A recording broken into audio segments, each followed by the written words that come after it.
Hello बच्चों, कैसे हैं आप लोग। तो आज स्टार्ट हम करने वाले हैं हमारा क्लास 12 का सबसे पहली क्लास है। इसमें हम पढ़ेंगे पार्टनरशिप। जो अकाउंटिंग फॉर पार्टनरशिप फर्म है उसको हम पढ़ेंगे, ठीक है। तो सबसे पहला चैप्टर है अकाउंटिंग फॉर पार्टनरशिप के फंडामेंटल्स। फंडामेंटल्स यानी कि बिल्कुल बेसिक, ठीक है। तो बेसिक को इतना इजी मत समझिए। बेसिक मतलब यहाँ पर ही सारे कंसेप्ट्स हर एक टॉपिक के पार्टनरशिप फर्म के बारे में हम पढ़ेंगे। उसके बाद हम प्रैक्टिकली उसमें केस में कुछ ना कुछ एडजस्टमेंट लेके आएंगे, ठीक है। तो सबसे पहले हम लिख लेते हैं। ये हमारा है चैप्टर नंबर 1 क्लास 12 का।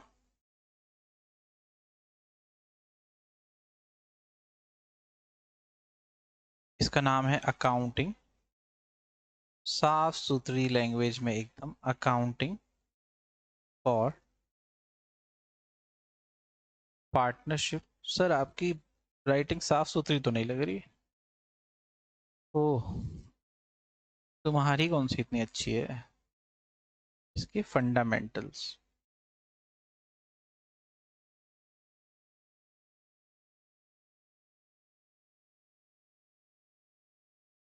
इतनी स्ट्रेट लाइन कोई नहीं खींच सकता जितनी मैं खींच लेता हूँ। सर ये वन नोट खींचता, अच्छा। तुम्हें बड़ा पता है, देखा। हम्म, ठीक है। तो अकाउंटिंग फॉर पार्टनरशिप फर्म। तो कुछ भी फंडामेंटल्स कभी भी हम बेसिक स्टार्ट करते हैं तो सबसे पहले हमारे पास टॉपिक आता है कि वो चीज क्या है, व्हाट इज पार्टनरशिप, ठीक है। तो कानून की धारा number 4 of the Indian partnership act, ठीक है, यहाँ पर बना दो आप लोग पॉइंट नंबर 1। इस पे लिखो as per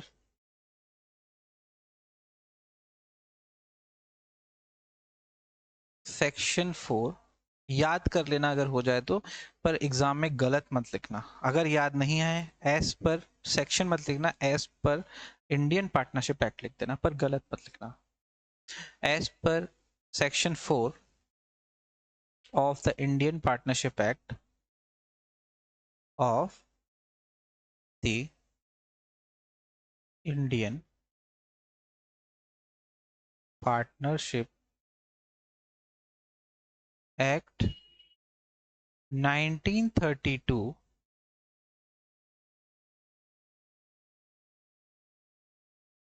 partnership is the relation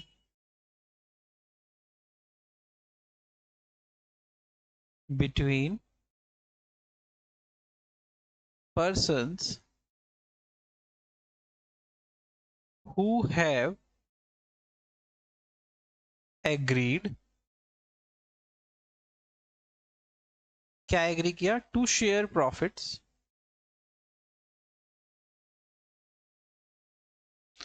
who have agreed to share profits, किस चीज का प्रॉफिट,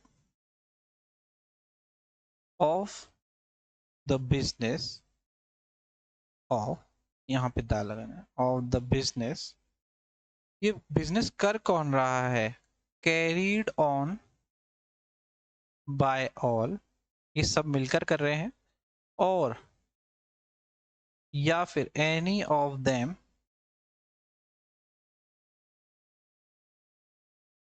एक्टिंग फॉर ऑल। या तो सब मिलकर कर रहे हैं या फिर कोई एक कर रहा है इन सबके बिहाफ पे, होता है ना स्लीपिंग पार्टनर, ठीक है। तो ये तो पार्टनरशिप की डेफिनेशन है। इसी के नीचे पॉइंट ए में लिखना अब पार्टनर्स कौन होते हैं। तो the persons who have entered into partnership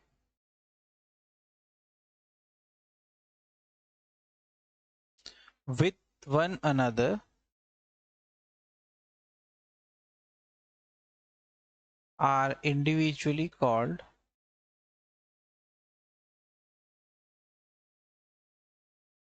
क्या कहते हैं इसको, पार्टनर्स,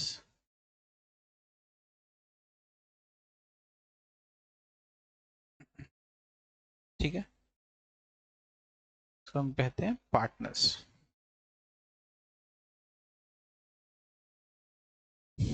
एंड अब जब हम इंडिविजुअली की बात करते हैं तो हम उसमें एक पर्सन को पार्टनर कह देते हैं, पर जब हम सबको मिलाकर बात करते हैं तो हम उसको क्या बोलते हैं? एंड कलेक्टिवली कॉल्ड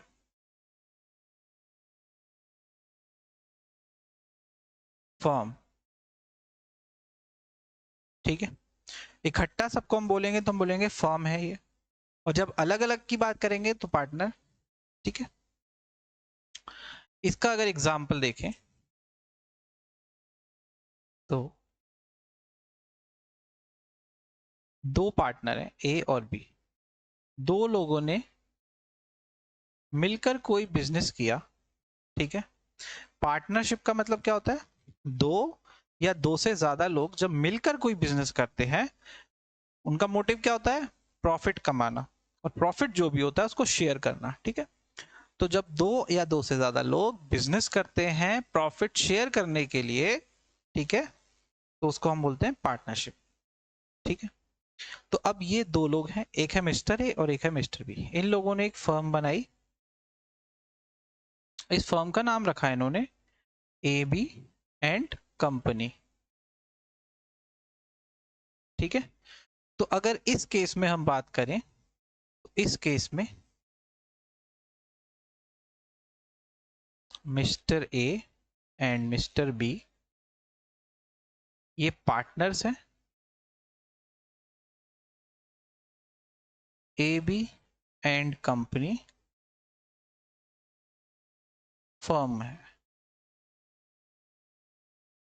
फर्म का नाम है। ठीक है, अब यहां पर लिखो एक B point, the name under which business is carried, क्या कहते हैं उसको?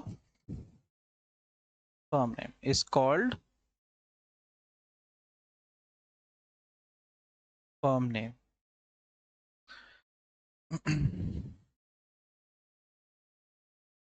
ठीक है, तो हमें पार्टनर्स का पता चल गया, हमें फर्म का पता चल गया, और हमें फर्म नेम का पता चल गया।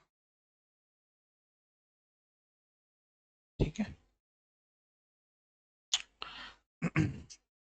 अब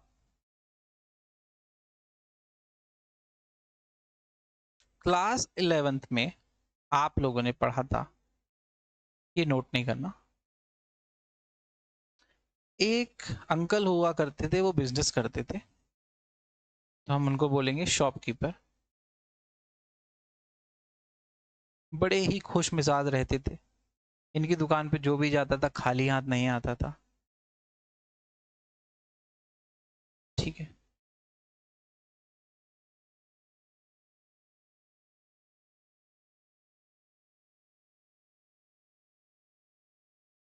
ये इनकी शॉप है।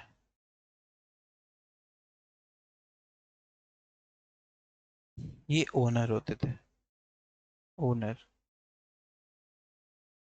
ये अकेले मालिक होते थे इस शॉप के। इस शॉप में सिंगल ओनर यही थे, इनको हम बोलते थे क्लास 11th में सोल प्रोप्राइटर। अकेला ही रह गया ये, इसके साथ कोई नहीं गया, सोल प्रोप्राइटर। सोल प्रोप्राइटर में जो भी शॉप से फायदा होता था पूरा अंकल का, प्रॉफिट अंकल का, लॉस अंकल का, असेट अंकल के, और इस पे जो कर्जा हुआ वो भी अंकल का। जब कर्जा बढ़ा तो फांसी किसने लगाई? अंकल ने। ठीक है, ये मत देखना, मजाक है। तो हर चीज अंकल की। इस शॉप के बारे में कोई भी डिसीजन लेगा, डिसीजन लेना होगा, कौन लेंगे? ओनर। ओनर कौन है? सिर्फ एक, तो डिसीजन भी एक का है। पर इस शॉप में एक गड़बड़ थी, कैपिटल जो थी वो भी सिर्फ अंकल की थी, जो कि लिमिटेड थी।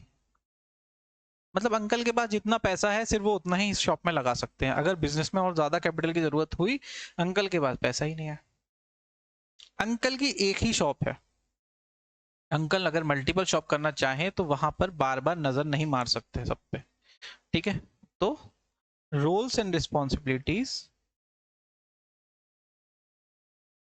नहीं थी, तो इस वजह से इन सारे कामों को, ये जो सारे काम हैं, इनको जब इसमें इशू आए तो जन्म लिया पार्टनरशिप ने, ठीक है, पार्टनरशिप ने। तो पार्टनरशिप के फायदे क्या हैं, क्यों सोल प्रोप्राइटर से हटकर लोग पार्टनरशिप में जाते हैं? पार्टनरशिप में जाने से लोगों की कैपिटल मल्टीपल हो जाती है। अगर दो लोग हैं, कैपिटल डबल, वो भी तो कुछ पैसा लगाएंगे, मैं भी पैसा लगाऊंगा, वो भी लगाएंगे। तीन लोग हैं, पैसा ट्रिपल हो सकता है, बराबर बराबर ना लगाएं, मतलब एक एग्जाम्पल के लिए बोल रहा हूँ, ठीक है। तो प्रोप्राइटर से ज्यादा कैपिटल अगर हमें इस बिजनेस में इन्वेस्ट करनी है तो हमें पार्टनरशिप में जाना चाहिए। इसके साथ में रोल्स एंड रिस्पॉन्सिबिलिटीज, अंकल सिर्फ मार्केटिंग में एक्सपर्ट थे, बेचना बहुत अच्छे से आता था, इसके अलावा और कुछ नहीं आता था। पार्टनरशिप फर्म में मैंने क्या किया, मैंने खुद का एक प्रोडक्ट बनाया, मैं प्रोडक्ट बनाने में माहिर हूं पर मैं बेचने में माहिर नहीं हूं, तो क्या मेरा बिजनेस अच्छा चल जाएगा? नहीं। तो मैंने क्या किया, मेरा एक दोस्त है जो एमबी करके अभी अभी लौटा था, तो उसने मार्केटिंग में बहुत सारी किताबें पढ़ रखी थी, उसको मार्केटिंग का खुद से अपने आप से खुद को एक्सपर्ट बोलता था, तो मुझे लगा कि शायद ये मार्केटिंग में बहुत अच्छा काम कर लेगा, तो मैंने उसके साथ एक पार्टनरशिप कर ली।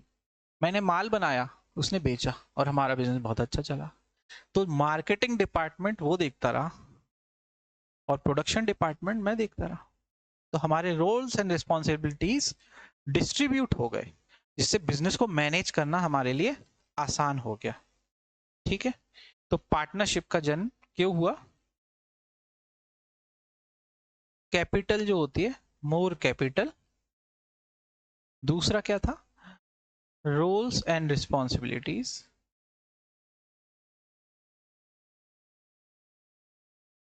आर डिस्ट्रीब्यूटेड, ठीक है।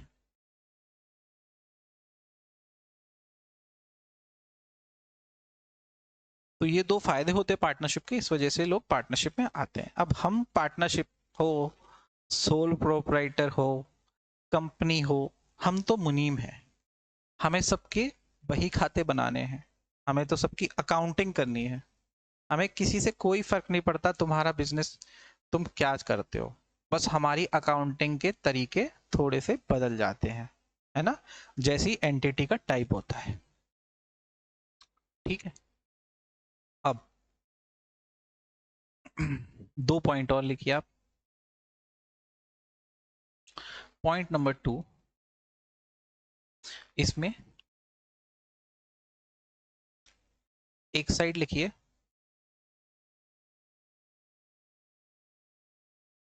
पार्टनरशिप इज नॉट, नॉट को कैपिटल में, is not the separate legal entity, ठीक है। दूसरी साइड लिखिए, partnership is a separate accounting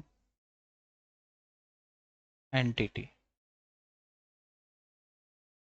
दोनों का क्या मतलब है, यहाँ नॉट पे आप थोड़ा सा स्टार मार्क लगा देना, बहुत जरूरी क्वेश्चन है, इंपॉर्टेंट है, एमसीक्यू में आ सकता है, ठीक है। तो partnership is not a separate legal entity, इसका क्या मतलब है? इसका मतलब है ये दो पार्टनर है, बड़े मस्त पार्टनर है, थोड़ा सा इनका क्रिमिनल बैकग्राउंड भी है, इन लोगों ने एक फर्म खोली, ठीक है, ए बी, ए बी, ये फर्म है, ठीक है। अब इस फर्म के माध्यम से इन्होंने क्या किया, एक माल खरीदा किसी से कि हम बेचेंगे, और वो माल उधार खरीदा, और उसके साथ जो जिससे माल खरीदा था सप्लायर से, उसके साथ इन्होंने कर दिया फ्रॉड। ठीक है। ये वेंडर था,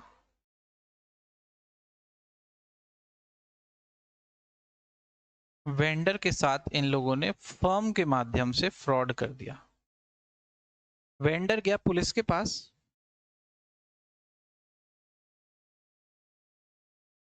पुलिस के हाथ में डंडा। ठीक है। ये वेंडर पुलिस के पास गया, और पुलिस के पास जाके इसने रिपोर्ट लिखाई। पुलिस फर्म में आई, फर्म में ये दोनों बैठे थे, और आराम से जब पुलिस ने बोला कि तुमने इस फलाने फलाने वेंडर के साथ फ्रॉड किया है, इन्होंने बोला अब हमने नहीं किया, फर्म ने किया है, हमसे मत बोलो, हम तो खुद पार्टनर है यहाँ पे, हमारा तो खुद पैसा लगा हुआ है, हमसे मत बोलो, हमने फ्रॉड नहीं किया, फर्म ने फ्रॉड किया है। तो क्या पुलिस वाले अंकल जी ये वापस आ जाएंगे डंडा लेके, या ये डंडा का कहीं इस्तेमाल करेंगे, है ना? तो ये डंडे का इस्तेमाल कहीं ना कहीं होगा। तो इसका कहने का मतलब है कि कानून की दृष्टि से, from the point of view, partnership is not a separate legal entity. जब लॉफुली लीगल कोई केस की बात आएगी, तो पार्टनरशिप फर्म पे केस नहीं होगा, पार्टनर्स पे भी केस होने के चांसेस हैं, पार्टनर्स भी लायबल होंगे उस केस के अगेंस्ट। ठीक है, क्योंकि कर कौन रहा है फर्म में काम, पार्टनर्स कर रहे हैं, करता धरता तो पार्टनर्स है। ठीक है।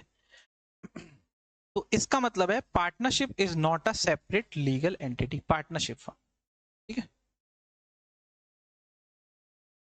इसमें क्या होगा, जब इन्होंने ये वेंडर का जो पैसा खाया, मान लो 1 लाख रुपए खा लिया था, तो फर्म अगर इसका 1 लाख रुपए नहीं देगी, तो इनकी पर्सनल प्रॉपर्टी से 1 लाख रुपए इस वेंडर को दे दिए जाएंगे, इनकी गाड़ी बेच के, इनका घर बेच के, ठीक है, इनकी किडनी बेच के।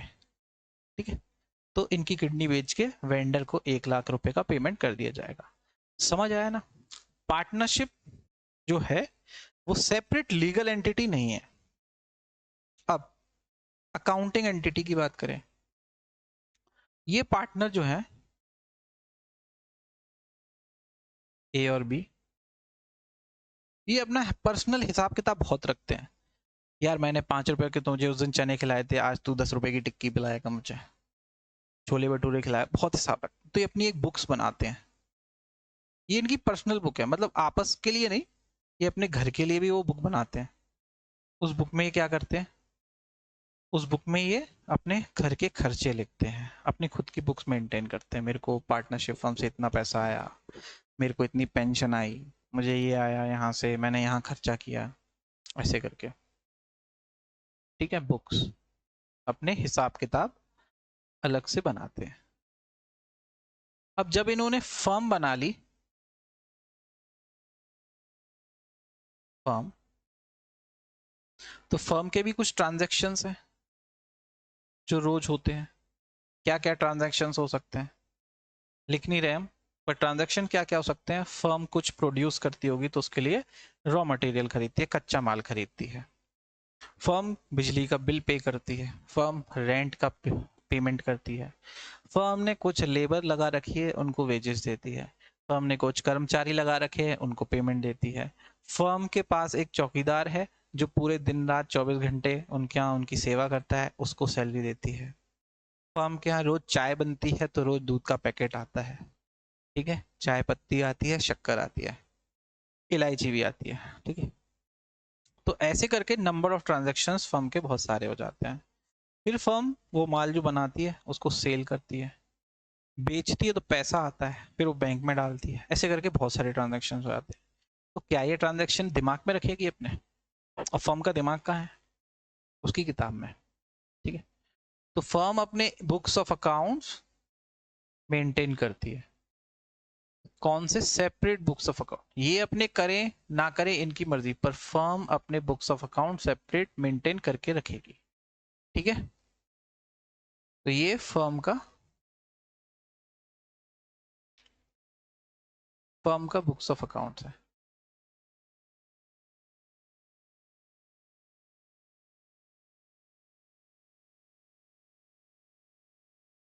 ठीक है, books of accounts of A B and company.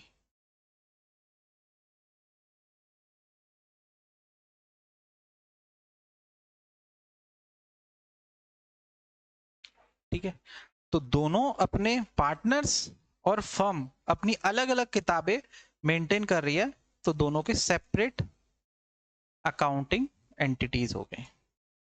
ठीक है, तो ये समझ आया कि partnership firm is not a separate legal entity but it is a separate accounting entity. ठीक है, अब नेक्स्ट टॉपिक पे आ जाते हैं।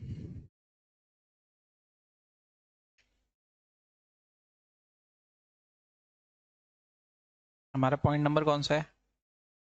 पॉइंट नंबर 2 हो गया था, पॉइंट नंबर 3। ठीक है, इसको लिखिए कैरेक्टरिस्टिक्स ऑफ पार्टनरशिप। अब देखिए, हमने जो डेफिनेशन पढ़ी थी बिल्कुल सेम उसकी, या फिर इसको हम एट्रीब्यूट्स भी बोल लेते हैं। ठीक है, तो इसमें सबसे पहला हमारा जो पॉइंट आएगा, हमने डेफिनेशन क्या पढ़ी थी इसकी? हमने इसकी डेफिनेशन पढ़ी थी कि partnership is a relationship, partnership is the relation between persons. ठीक है, पर्सन्स यानी कि दो या दो से ज्यादा, हम लिख देंगे टू और मोर पर्सन्स।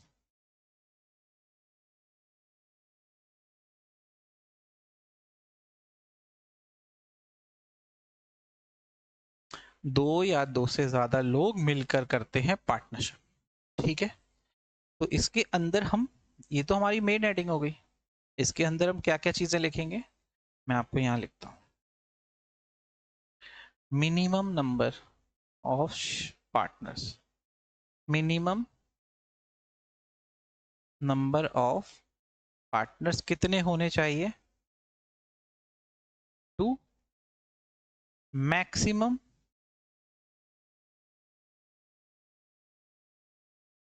कितने होने चाहिए? तो आज की तारीख में 50, ज्यादा से ज्यादा 50, 50 से ज्यादा अगर हम बात करें तो 50 से ज्यादा नहीं हो सकते। और ये 50 हमें कौन बता रहा है? ये हमें बता रहा है कंपनीज मिसलेनियस रूल्स। ठीक है, तो इंडियन कंपनीज एक्ट के हिसाब से पहले ये 100 होते थे, पर ये हमें बताया किसने?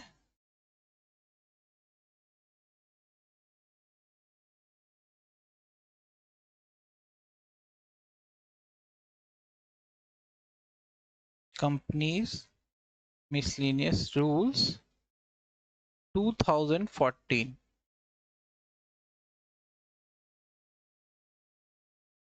ठीक है, ये हमें कंपनीज मिसलेनियस रूल्स 2014 के रूल नंबर 10 ने बताया। मिसलेनियस पूरा फुल। तो कभी भी आपसे क्वेश्चन में कोई पूछे मिनिमम 2, मैक्सिमम 50, इतने लोग होने चाहिए। ठीक है, दूसरा, कौन कौन पार्टनर्स नहीं बन सकते? फॉलोइंग, यहां ऐसे इसी से लिखते हैं, following shall not be partners।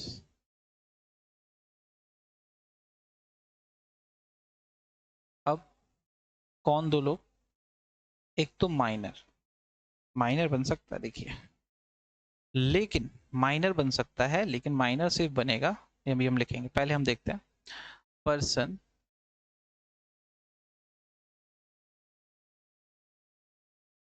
Of unsound mind, जिसका दिमाग थोड़ा खराब है उसको हम बोलते हैं पर्सन ऑफ अनसाउंड माइंड। और जब उसका दिमाग ही खराब है, वो अपना ही काम नहीं कर पा रहा, तो वो फर्म में क्या काम करेगा? तो इसलिए उसको हमने अलग कर दिया। दूसरा, पर्सन डिस्क्वालिफाइड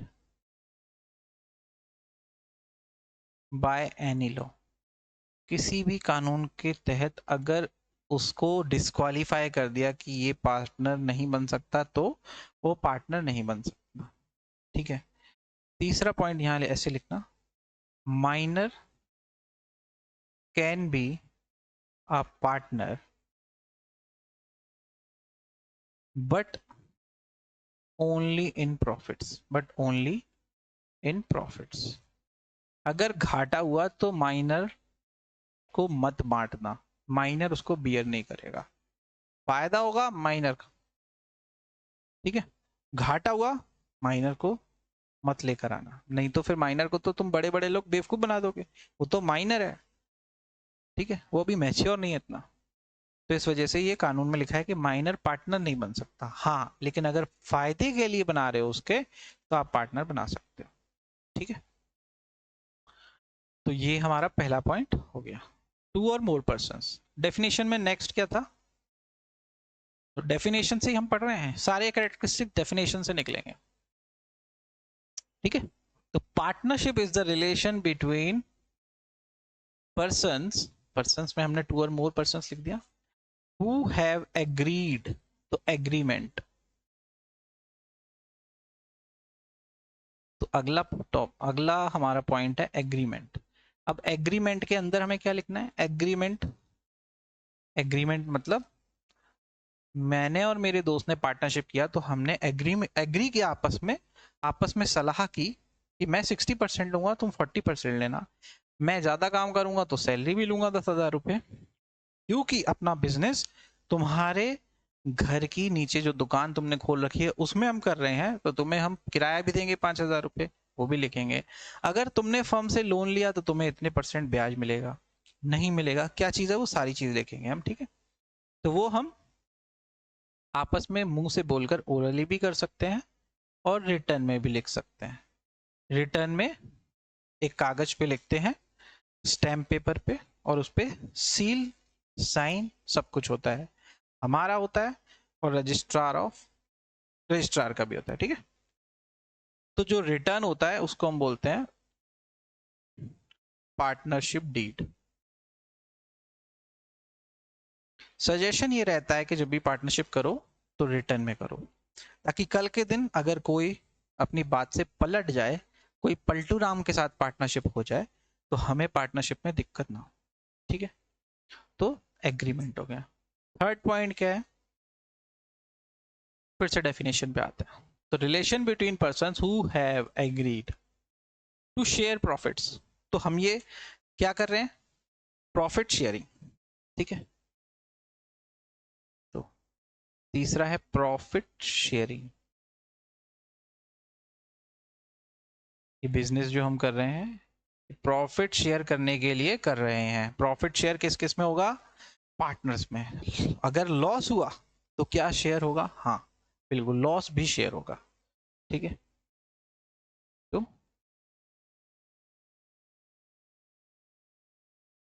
फोर्थ पॉइंट क्या होगा? To share profits of the business. अब बिजनेस का मतलब क्या हुआ? पार्टनरशिप क्यों हम बना रहे हैं? बिजनेस करने के लिए। अगर बिजनेस नहीं है, हम ऐसे ही पार्टनरशिप कर रहे हैं, तो वो पार्टनरशिप जो हम पढ़ रहे हैं उसके हिसाब से पार्टनरशिप नहीं कहलाई जाएगी।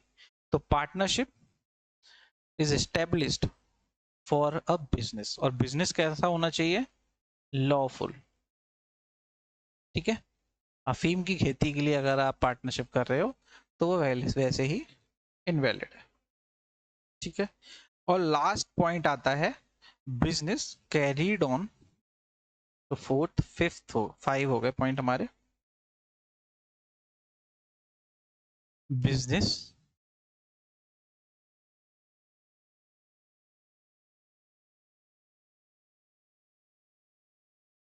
carried on by all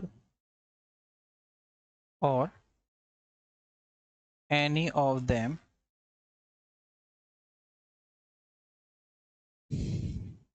acting for all, ये था। तो business carried on by all और any of them acting for all. इसके अंदर हम क्या पॉइंट्स लिखेंगे, इसके अंदर हम पॉइंट्स लिखेंगे कि म्यूचुअल एजेंसी होती है, यानी कि एक पार्टनर एजेंट भी होता है और प्रिंसिपल भी होता है। एजेंट और प्रिंसिपल कैसे होता है? जब वो पार्टनर किसी और पार्टनर के बिहाफ पे या अपने बिहाफ पे कोई काम कर रहा है तो वो एजेंट हो गया उन सब पार्टनर्स का। ठीक है, तो ठीक है, तो वो सारे के सारे पार्टनर्स इसके काम से जो भी लायबिलिटी क्रिएट होगी वो भी लायबल होंगे, क्योंकि एजेंट है, प्रिंसिपल तो वो है। और वही वाइस वर्सा प्रिंसिपल कैसे होगा? अगर कोई और पार्टनर इसके बिहाफ पे एजेंट बन के काम करता है तो ये प्रिंसिपल कहला जाएगा और इसकी लायबिलिटी वहां पे क्रिएट होगी जो काम वो करेगा। ठीक है, तो एक पार्टनर एजेंट भी होता है और प्रिंसिपल भी होता है। ठीक है, तो ये सारे हमारे आज के टॉपिक हो गए हैं। अभी तक हमने जो पढ़ा है इसमें हमने क्या पढ़ा है? पार्टनरशिप की डेफिनेशन पढ़ी है। पार्टनरशिप की डेफिनेशन क्या थी? बहुत इजी डेफिनेशन थी, जो कि हमें सेक्शन 4 में बताई गई थी कि सेक्शन 4 किसके? इंडियन पार्टनरशिप एक्ट 1932 में हमें बताया गया था कि partnership is a relation between persons. तो ये कैरेक्टरिस्टिक्स में 2 और मोर पर्संस हो गया, हु हैव एग्रीड, जिन्होंने आपस में ये एग्रीमेंट किया। तो एग्रीमेंट हमारा दूसरा कैरेक्टरिस्टिक्स हो गया। To share profit, profit sharing हमारा तीसरा कैरेक्टरिस्टिक्स हो गया। ठीक है, ऑफ द बिजनेस, बिजनेस हम पार्टनरशिप फर्म बना क्यों रहे हैं? बिजनेस के लिए। तो partnership is established for business, और वो बिजनेस होना चाहिए लॉफुल। ठीक है, कैरीड ऑन बाय ऑल और any of them acting for all. तो ये 5 हमारे कैरेक्टरिस्टिक्स हो गए। दूसरा हमने पढ़ा था persons who have entered into partnership with another are individually called partners. तो जब पार्टनरशिप करते हैं उसमें जो एक एक आदमी का अगर हम बात करें, जो पार्टनर पर्सन्स होते हैं तो हम उनको इंडिविजुअली पार्टनर्स बोलते हैं और उन सबको इकट्ठे हम फर्म बोलते हैं। ठीक है, और जिस नाम के अंदर हम वो बिजनेस करते हैं उसको हम बोलते हैं फर्म नेम। ठीक है, हमने वहां पे एक एग्जांपल देखा था, ये समझे थे। इसके बाद हमने पढ़ा था कि जो पार्टनरशिप होती है वो एक सेपरेट लीगल एंटिटी तो नहीं होती। अगर कोई केस करेगा तो पार्टनर्स लायबल होंगे, वो ये बोल के पल्ला नहीं झाड़ सकते कि ये काम तो पार्टनरशिप फर्म ने किया है, हमें क्यों पकड़ रहे हो? तो पकड़े आप ही जाओगे क्योंकि आप पार्टनर हो। ठीक है, आपकी पर्सनल प्रॉपर्टी को बेचकर, आपकी किडनी को बेचकर हम सारा का सारा पैसा उन लोगों की भरपाई में लगा देंगे। ठीक है, और दूसरा क्या था? पार्टनरशिप इज नॉट नहीं, partnership is a separate accounting firm. ठीक है, तो सारे के सारे बुक्स जो हमारे बनेंगे वो फर्म के अलग बनेंगे और सारे ट्रांजैक्शन वहां पर आएंगे, इरिस्पेक्टिव ऑफ द फैक्ट कि पार्टनर्स अपने बुक्स प्रिपेयर कर रहे हैं। पार्टनर्स अपनी करेंगे अलग जगह, अलग बात है, फर्म अपने करेगी वो अलग बात है। ठीक है, इसके बाद कैरेक्टरिस्टिक्स अभी हमने रिवाइज दोबारा कर लिए। अब 2 और मोर पर्सन्स में हमने देखा था कि मिनिमम 2 लोग कम से कम पार्टनर्स हो सकते हैं, मैक्सिमम 50 तक हो सकते हैं। एग्रीमेंट ओरल भी हो सकता है, रिटर्न भी हो सकता है। जो रिटर्न लिखित तौर पे होगा उसको हम बोलेंगे पार्टनरशिप डीड। ये स्टैम्प पेपर पे होता है, सील साइन होते हैं रजिस्ट्रार के। ठीक है, फिर होता है प्रॉफिट शेयरिंग, बिजनेस लॉफुल होना चाहिए, और business carried on by all में क्या हमने पढ़ा था? म्यूचुअल एजेंसी होनी चाहिए, मतलब एक पार्टनर एजेंट भी होगा और एक पार्टनर प्रिंसिपल भी होगा। ठीक है,